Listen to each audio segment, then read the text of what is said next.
Welcome back to another episode of the Braun Performance and Rehab Podcast, powered by Isofit and Firefly Recovery. Isofit is my go-to for all things isometric strength training. For more on Isofit, be sure to check out ISO. Episodes like this are made possible by Firefly, the official recovery provider of the Braun Performance and Rehab Podcast. For more on Firefly, be sure to check out recoveryfirefly.com. This episode is powered by Dr. Ray Gorman, founder of Engage Movement.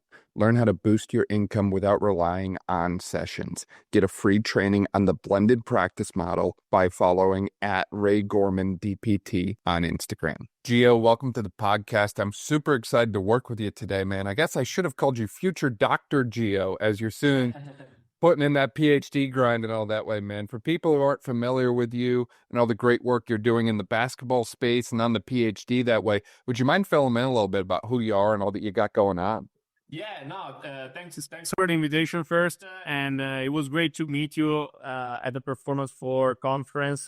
I started all my career in Italy. I studied there for my bachelor, my master, and I started really early to experience like different sport environments just to try to broaden my experience as much as I could throughout different discipline sports and environments. And that has helped me a lot in like evaluating different type of situations and throughout the whole career. So the first experience was in a basketball setting in Italy, and then like that continued like over in a kind of upgrade of like championship over there. I worked with track and field over there. I worked with in the private sector with different type of athletes coming from different sports. I was curious about research already too, so I was fortunate enough to connect to a great professional over there who's Jacopo Vitale. He's a great researcher on sleep and performance, and he really got me into, outside of like the strength and conditioning part for basketball, also the research around the sleep and how important sleep is for the athletes. He was always already like launching some pioneering research with the Actigraph, which is, for who's not familiar with it, is a small tool that you can put on as a wristband and tracks some models track the movements, other models tracks the movement and also the exposure to light. So that can give a pretty interesting insights on overall the movement of the athlete during the sleep and the exposure to light of the athletes during sleep. Because as we know, it's important also like to kind of like sleep in an environment that is like doesn't have a lot of like doesn't disturb a lot from a movement perspective. So that is very important, but also that there is not a lot of like lightest exposure during that sleeping time. And that was like very, very interesting to go through that experience, and gave me like really like the first exposure to sports science research in general, like the world of sports science. And that was amazing for me. During my last period in Italy, I was really interested in starting an experience in the United States because I was listening like very good things from people that have had that experience. So I still didn't know if I would have wanted to start a career on the other side of the ocean, but I said like it would still be great even if I decide to go there and then come back and bring with me some of the experience that I get from those performance environment and bring it back home. That would be good the same. So either way I decide to start a career there or come back, it would be good. And that's where I started my career at the part of my career at Louisville in the United States with Olympic sport and then basketball. I had the opportunity to know Adam Padway over at basketball, who is still my mentor. I always reach out to him. He's a great person, great professional that like has taught me a lot, and he's still my co-supervisor for my PhD path, as you were mentioning before. So I'm still not close to the finish of the PhD path, but like I'm in the process, and I started my process with him over at the University of Louisville, where I collected my data that I'm using right now for the whole the papers and the project.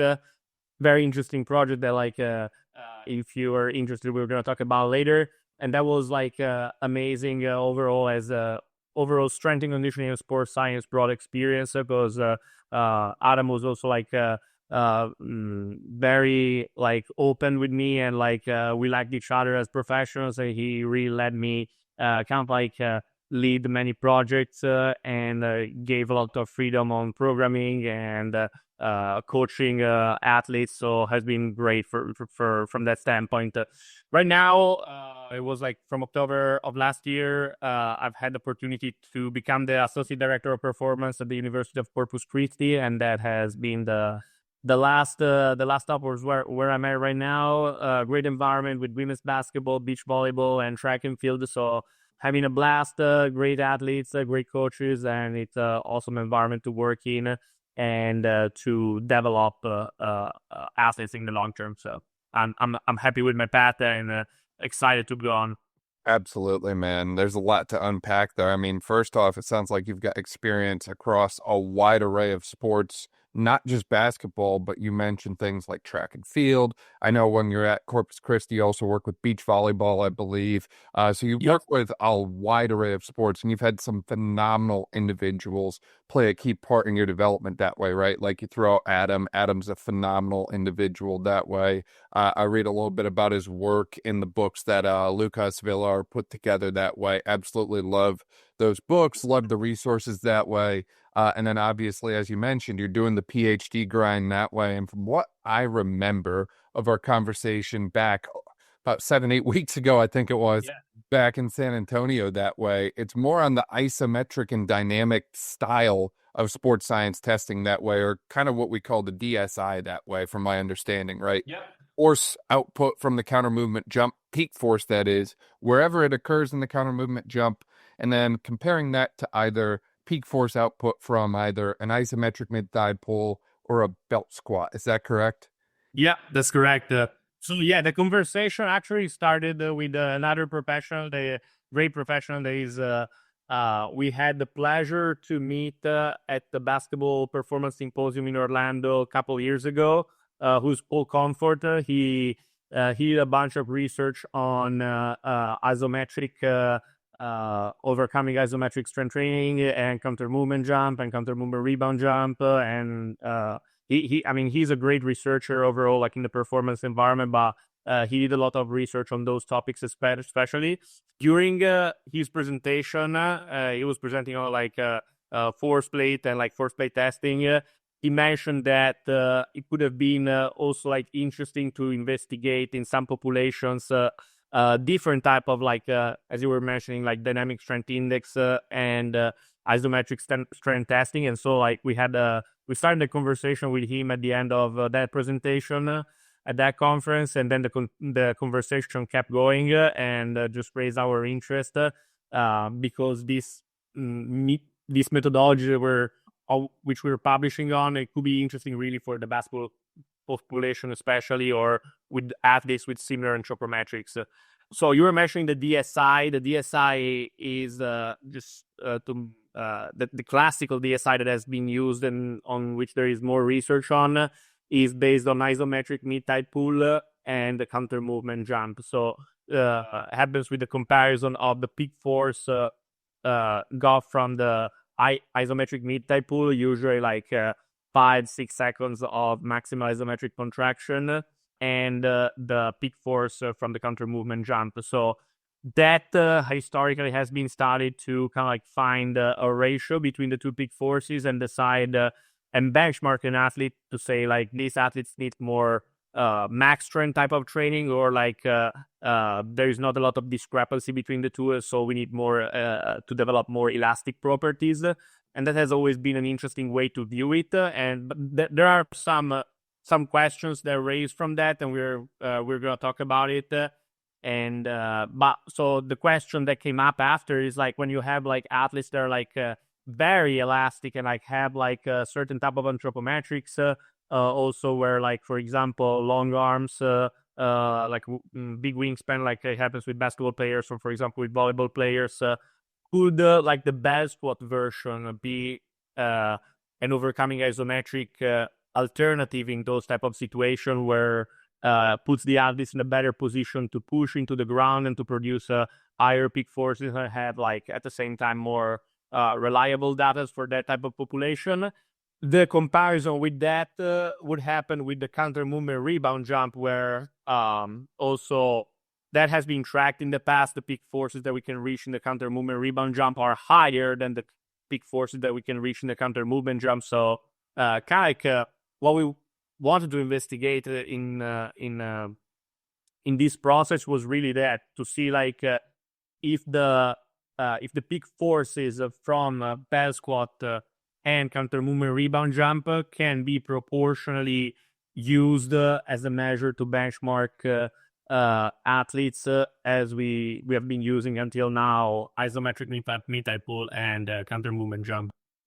Absolutely. And just kind of walking through all the different steps and process to this. I mean, first off, with that DSI number that you get, and as you mentioned, it all starts with the mid-thigh pull was kind of the original portion of the research. And now, obviously, as you mentioned, we're seeing more of a shift towards belt squat and now even other squat variations as well that way.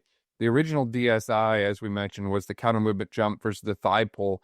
One of the things that I think is often overlooked with that is just the standardization of the counter movement jump and the standardization of the iso mid thigh pull. And people probably get tired of hearing me talk about this, but at the end of the day, if you're assessing the counter movement jump different every time and you're assessing the isometric mid thigh pull differently every time, your data is no good, right? Like I've seen some individuals where instead of standardizing their counter movement jump, whether that be the language that they use, hands on hips versus using hands to actually assist in the jump, whatever it is, they just kind of, free solo the thing that way. And I do think in order to make informed decisions off of the data that you collect, you do need to standardize your counter movement jump or your rebound jump if you're doing the rebounds. You need to standardize your iso thigh pull, whether that be, based on rack height or angle from the floor, or, actually measuring the length of the femur and then kind of rolling from there. It doesn't matter to me how you standardize it, just that you've standardized everything so that you have a process that is repeatable moving forward and your data is now reliable, valid. You can repeat it again and the data actually means something that you can draw from. And as you mentioned, from the mid-thigh pull to the squat that way, there's certainly a difference in what we see on the DSI, right? Like I've had athletes, and I even tried it myself, thinking that I had a great iso thigh pull, and then I tried the iso belt squat and my force output was like 1,000 newtons higher. And I was like, oh shoot, this changes a lot. This changes everything actually. And even some of the athletes that I was working with, their thigh pulls, maybe 350 pounds force output for some of the high school females I was working with. And then their belt squats were 500 plus pound force output. And I was looking at, how we were loading them. I was like, man, they can put out a lot more force than, what we've given them credit for. So I do think this is a very helpful assessment from a programming standpoint, from a, coach clinician feedback standpoint. And I do think, as you mentioned, from that DSI score, you can then go about developing, some kind of plan, whether that be more on the maximal strength training side, more on the ballistic side, depending on where they fall from that DSI calculation that way. Is their force output in the ISO test significantly higher than the jump, or vice versa that way? And I think the other piece is, sometimes athletes are really good at both, right? They put a ton of force out and jump really good, and they're also ridiculously freaking strong with the iso thigh pull. But that doesn't mean that there's still not room to get better. It's just showing you kind of like a seesaw, if you will, where they lean towards more of the isometric force production or the counter movement force production, if you will. Yeah, no, great point. All the interesting part around this type of research is really like do more research around it, because really everything started out of like a question, but still we don't know much about the whole topic. But it's always good to look for more information around it, because as you were saying, the need of standardization around these type of tests is needed for many reasons, and there are like many other things that need to be investigated. So about the ranges that you were talking about, for sure, like one of the things that makes like the test obviously like a bit more longer to set up, if you want to talk about it, is really like making sure that like the pushing angles are the same. So when we were testing like for the isometric mid-thigh pull and the bell squat, even if like the exercise was different, like still like we want to keep like the same ankle, knee, and hip angles for push, because then like if you do like a type of testing like that, but like you just shift the degrees, like that changes a lot of like how much an athlete can push into it.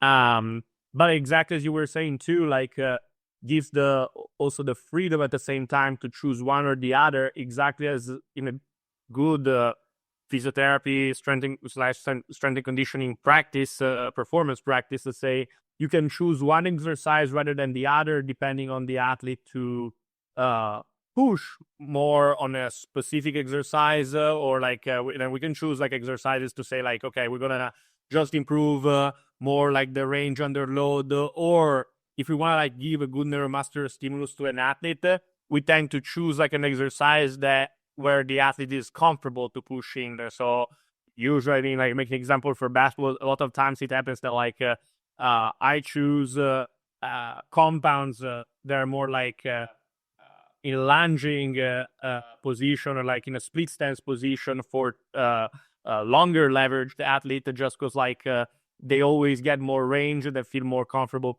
pushing out of it. Then like obviously like the bilateral movements are still like awesome. For example, if you wanna progress them through load and through range in the long term. But a lot of times when like an athlete comes to college and has those type of leverages, we still want to find like a way to load properly that athlete through his potential. So like for sure, I want to work through to improve his range of motion, but at the same time, I also want to provide him or her with a good neuromuscular stimulus when I want to provide that to that athlete, and that is like maybe a specific exercise and a specific range. And exactly like that, with those tests, we gotta start to understand like what athletes are we testing, and at that point decide also what is the best testing tool to use to see the progressions through time. But that's a great point. Absolutely. And obviously, there's a few different ways people might go about setting up either of these tests, whether that be the thigh pull or the belt squat that way, right? Do you do hands on hips, or do you do hands free, or do the hands hold on to something external to help stabilize during the belt squat? During the thigh pull, do they use lifting straps or do they not use straps? Because many people have told me that they feel the grip is the limiting factor from the thigh pull force output.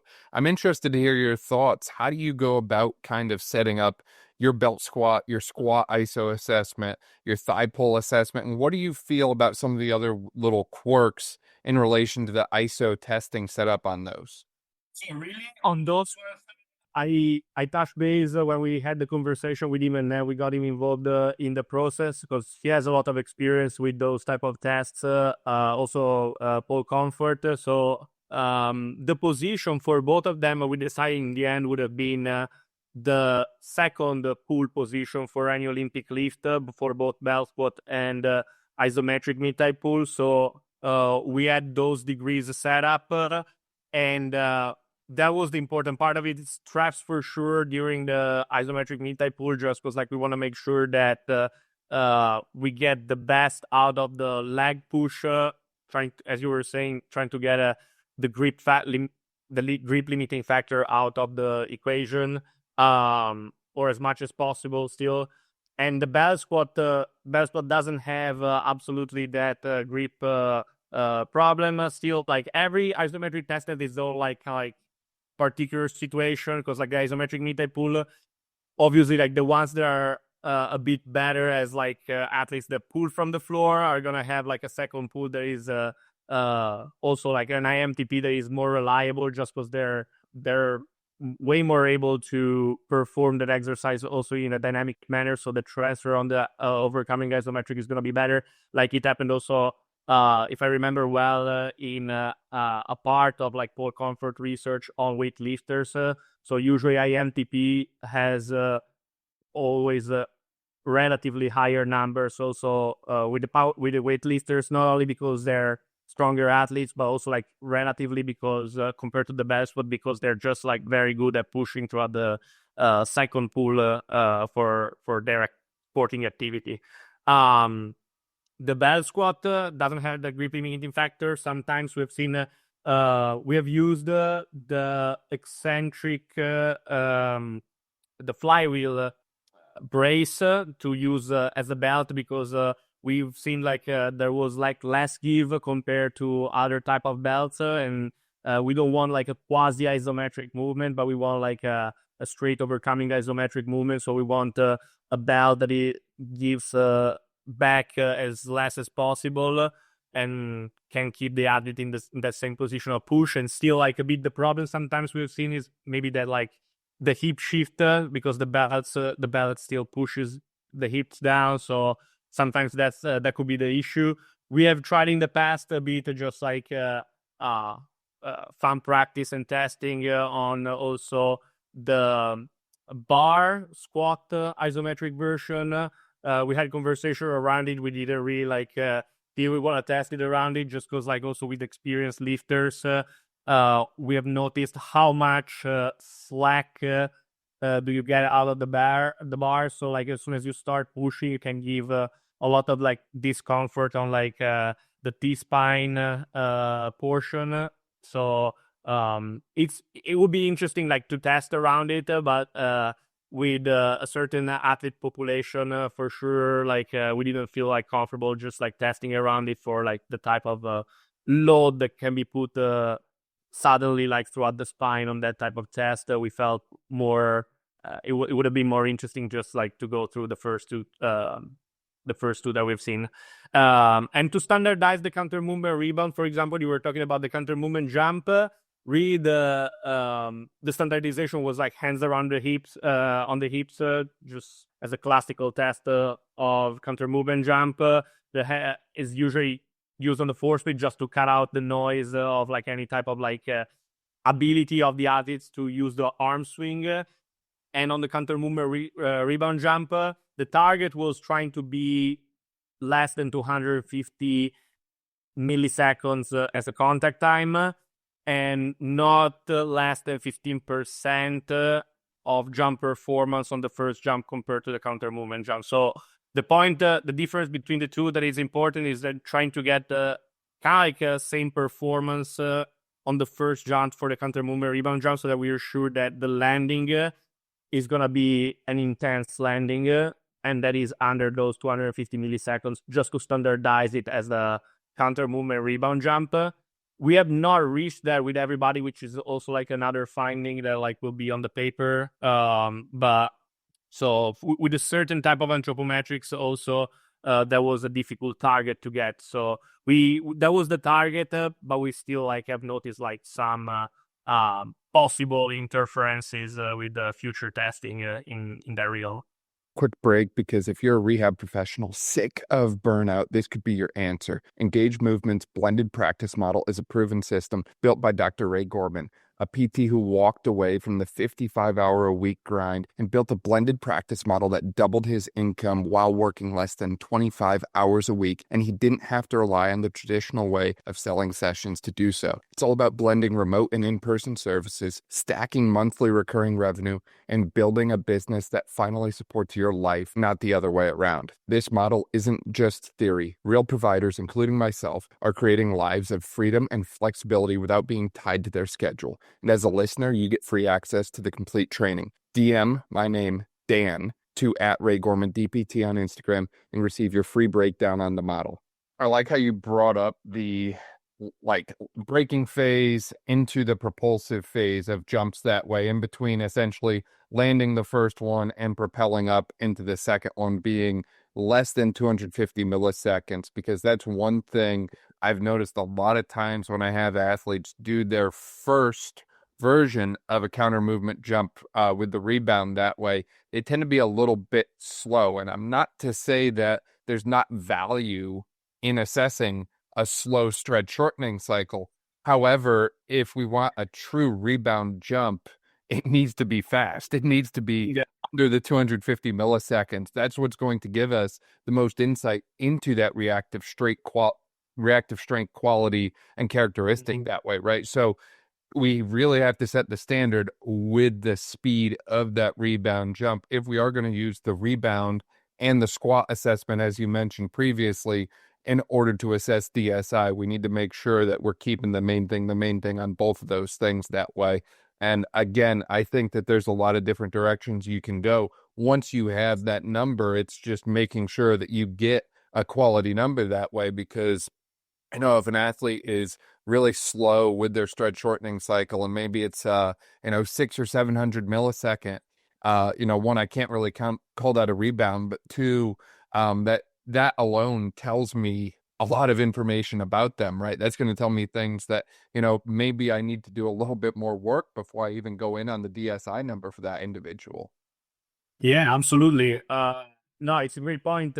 And the way I also view it, and I would suggest also to view it in general for practitioners, is sometimes also the difficult thing is that we get into protocols as only for the scope of research or testing. But if you want to use it for example in an everyday practice, even if we have if that to standardize with those 250 milliseconds and pretty close to the performance on the counter movement jump, that is the way to standardize that counter movement rebound jump. Because if you don't standardize it like that, it's just a pogo. Because you can say I can jump how much I want, and then I take how much time I want for the rebound, and then it becomes a general rebound. You don't know how much is it compliant. You don't know how intense it is. So that is a way just to say, okay, let's see, as you were saying, those reactive abilities on a kind of a set amount of intensity relative to that athlete. So you don't need to jump more than I mean, it has to be pretty close to that performance that you already get on the counter movement jump. That's the need to say okay, the landing is going to be intense, and then the time is just relative to the fact that we want that to be as reactive as possible.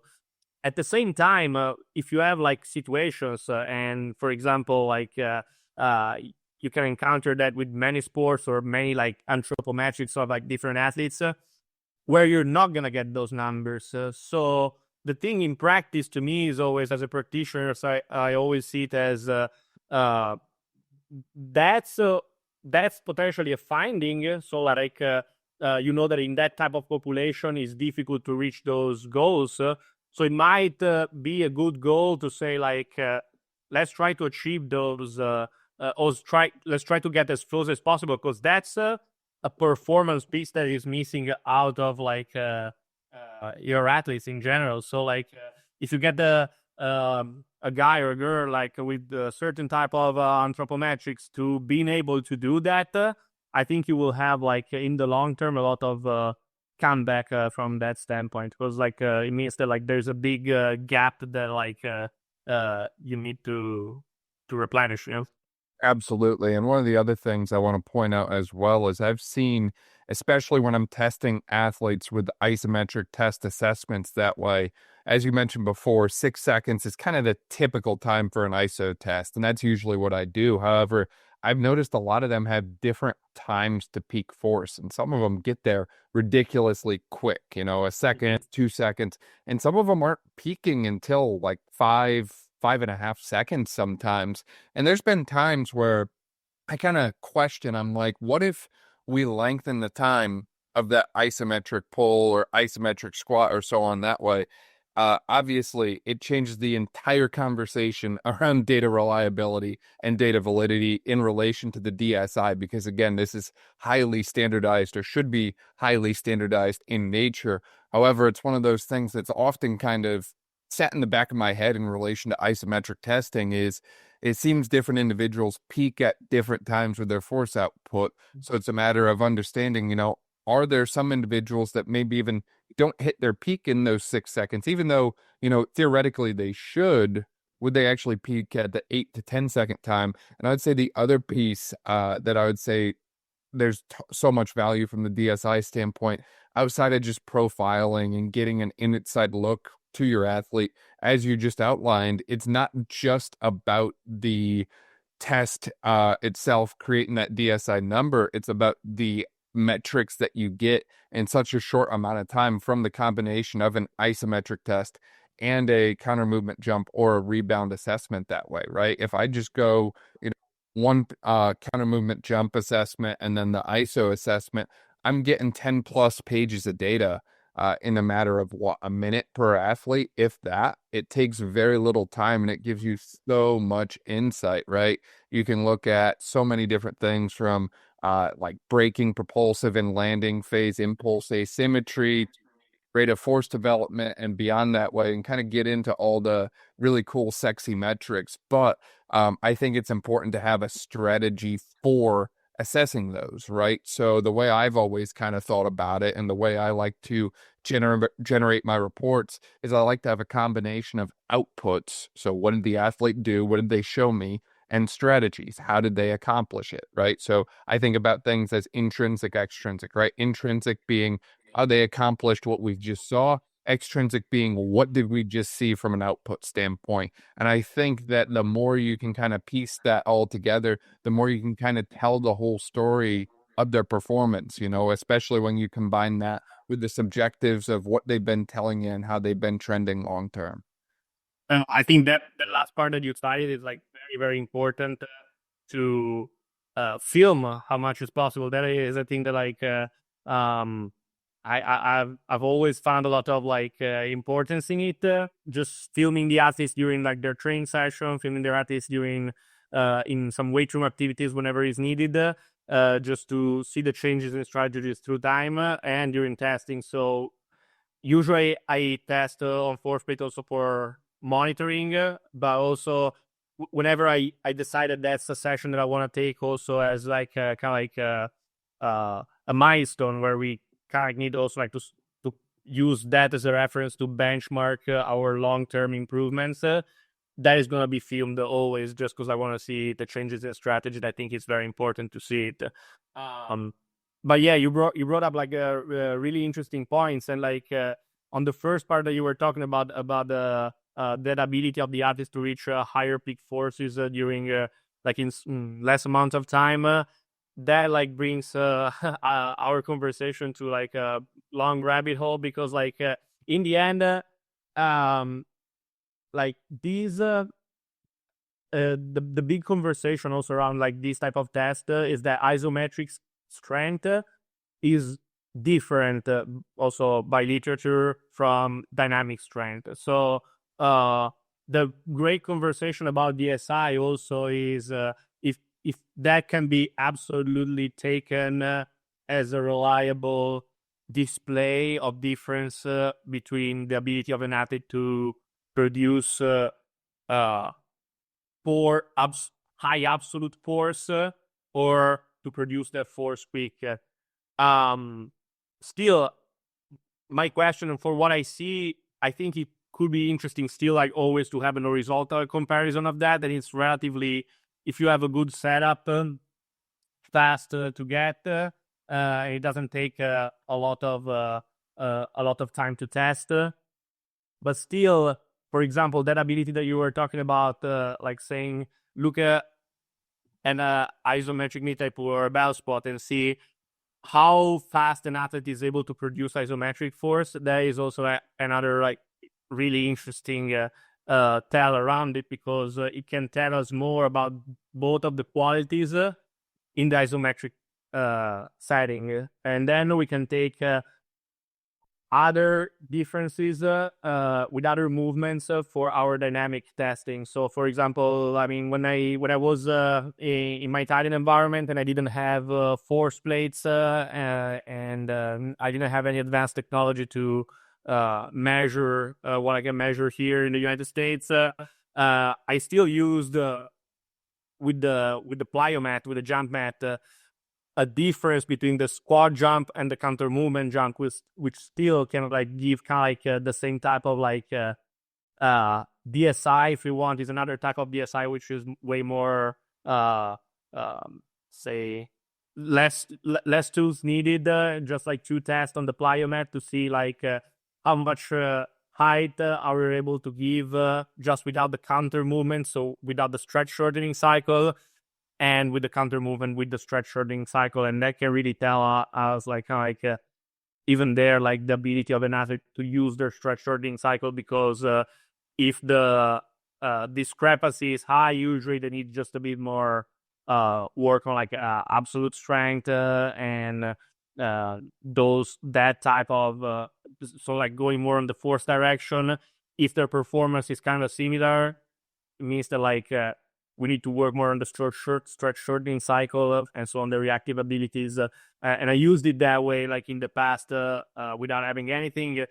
And that could be like a way, for example, but conceptually, it's make an absolute more sense just because like you're comparing dynamic to dynamic and isometric to isometric. So that was like obviously like a thought that came up to my mind throughout the whole process. And yeah, I just thought it was like interesting to share.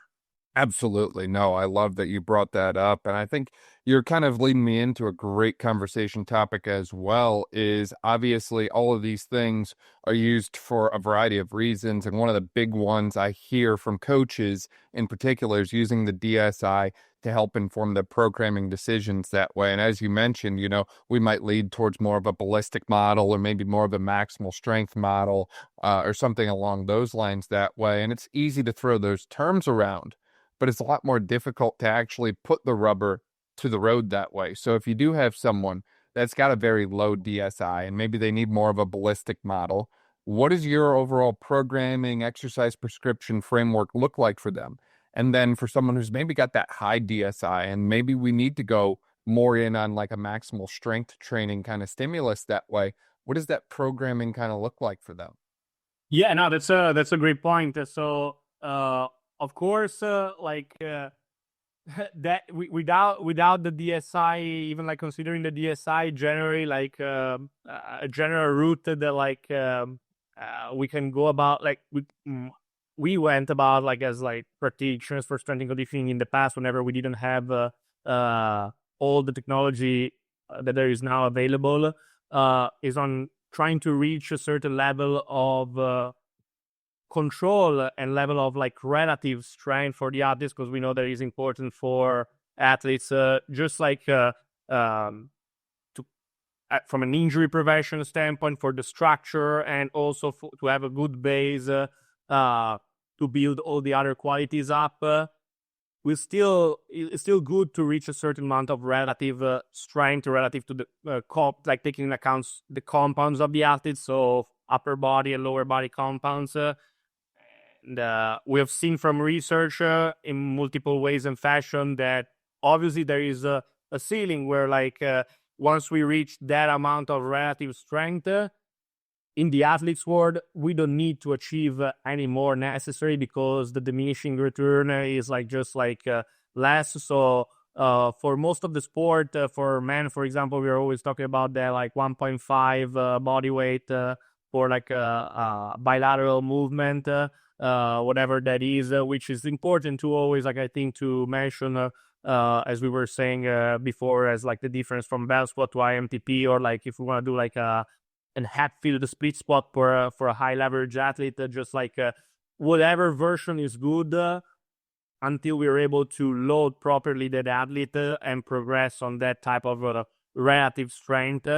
And whenever we have an athlete that like has reached that type of goal, then while we're already developing some of the fast movements and power movements, so we don't need to also, I think in the past there was a lot that idea of just breaking it up and do like max strength before and speed movements after. Like I think there is also like there are different methodologies, but I think it's always good. I've never seen personally like the need of breaking that up, meaning like every phase has a focus, because you cannot focus on like 1,000 different things in one phase. So for sure, like if you have one phase where you say like I want to get my athletes stronger, you need to focus on that, but you can still like start to develop skills in speed, or like for plyometrics, start to progress your plyos. Like you don't need necessarily like to separate the two environments, so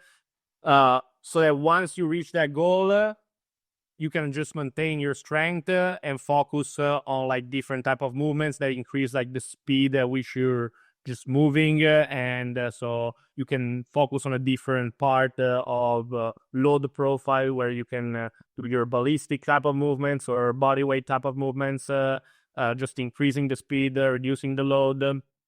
So that has never like a specific border. But of course, like as much as an athlete like gets close to that numbers that we talked about, in my opinion, it makes more sense to lean towards those type of progressions where like we've reached our relative strength goal, so we can absolutely focus on other movements. One thing also that sometimes in strength and conditioning I think is forgot is that like I think a big part of the strength maintenance is also done through some ballistic or like Olympic lift type of movement, meaning like we gotta always think about movements and loading in a 360 manner, meaning like if you stop doing your deadlift or your trap bar deadlift, but you're doing your clean pulls or your power cleans, still like you're not losing your max strength as much. Like there is like as we know from literature too and from past experiences of professionals like and athletes, max strength takes a lot of time to decrease. So having the ability to still implement any like speed movement or like speed loaded movement that like gives us the ability to work on those other qualities and at the same time maintain a lot of what we did. Like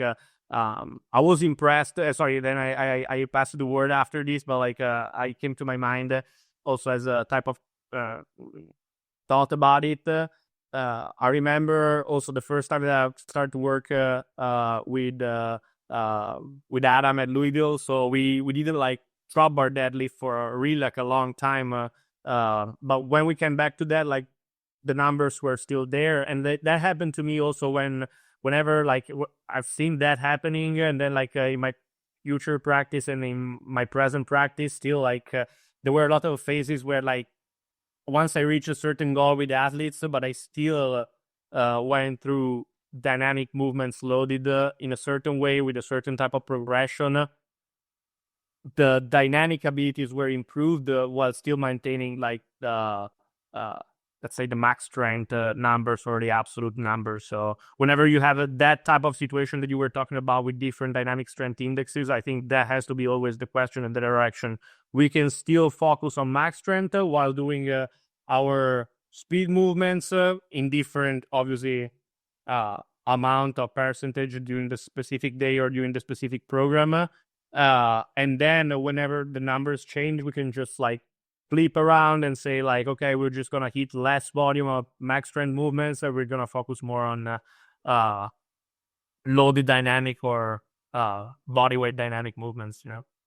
Absolutely. And when the numbers do change, please pay attention to the trends, because ideally, right, if force output of one goes up, ideally the other one stays the same or goes up. One of the things I always hated to see was when one goes up and the other goes down, because as you mentioned, we shouldn't have that happen. We should be at least maintaining the other qualities that way. So it's always paying attention to not just the actual, DSI calculation, but again, what is the trend of the data? And the other thing too that I think is essential to note is the frequency of testing, right? Like if you're going to implement a 6-week program and you're going to assess afterwards to see if it's successful, don't feel the need to cloud that with like 20 different DSI tests throughout there, right? It says pre-intervention, intervene with whatever your plan is, assess again at the end. I think a lot of times, as you mentioned earlier on, we have to have specific questions that we're trying to answer with the data. Otherwise, it just becomes this sea of numbers. So your specific question, whether that's, hey, where are my athletes at in relation to their profile? What can I do about it? Intervene with your plan and then assess again. Was it effective? Was it not effective? What worked? What didn't work? But you need to have time along your side so that you can assess the effects of what you just intervened with. I think a lot of the times I've certainly made this mistake myself, right? It's like, I want to test them every week, or I want to test them multiple times per week. And it's like, we're going to just kind of drown ourselves out in the sea of data, and we're going to kind of lose sight of what's important. I've seen 5 to 10% fluctuations within a week, and sometimes up to 20+% fluctuations acutely based on how that athlete is, right? I had one guy came in sicker than a dog last 2-3 days. He had lost like 5 pounds body weight and everything was down. But, it was good for me to get that testing experience to see the acute effects and the acute swing.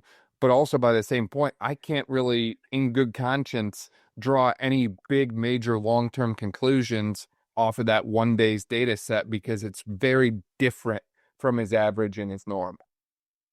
Yeah, no, that's a great point, and mostly also for absolute metrics, because I think it's important to remember that like these peak forces that we're comparing are pretty stable long-term metrics. So it takes a lot of time to build peak force, but it takes a lot of time to lose peak force for the same reason. So like really like the big improvements, we're gonna see it in the long term, or the big like decreases, hopefully not, but which can be given still by a lot of like different situations, because I work in a different variety of environment, and sometimes you can unlikely see also that type of like long-term decrease, and you cannot do much about it, but not necessarily because of your choice as a practitioner. It's just if the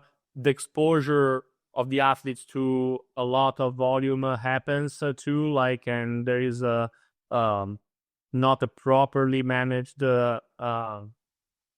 sequence of training, that is the thing that is going to happen, but not only for a lack of training, but for the opposite reason.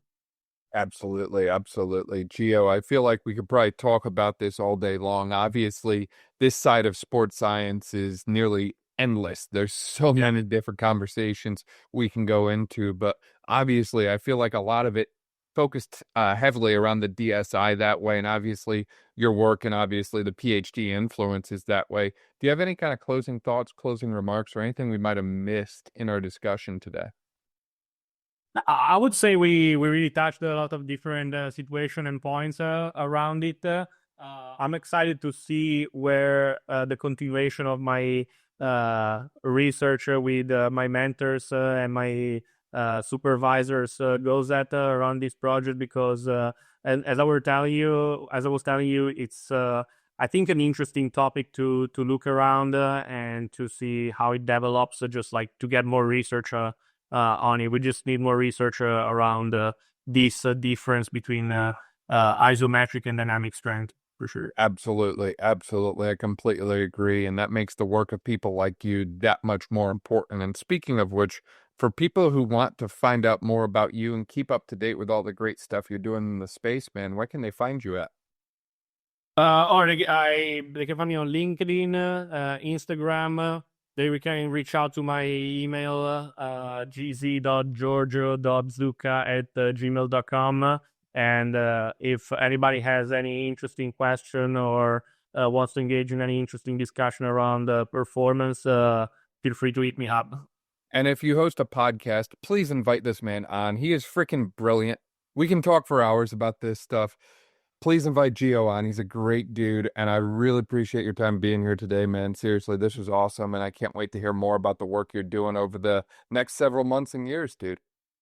No, thank you very much for the invitation. I really appreciate it. We had a great conversation the first time we met each other, and this was a very interesting conversation too. So yeah, absolutely interested to see also your how the podcast is going, because like you're putting out like great stuff, and I'm just excited to see also where it's going.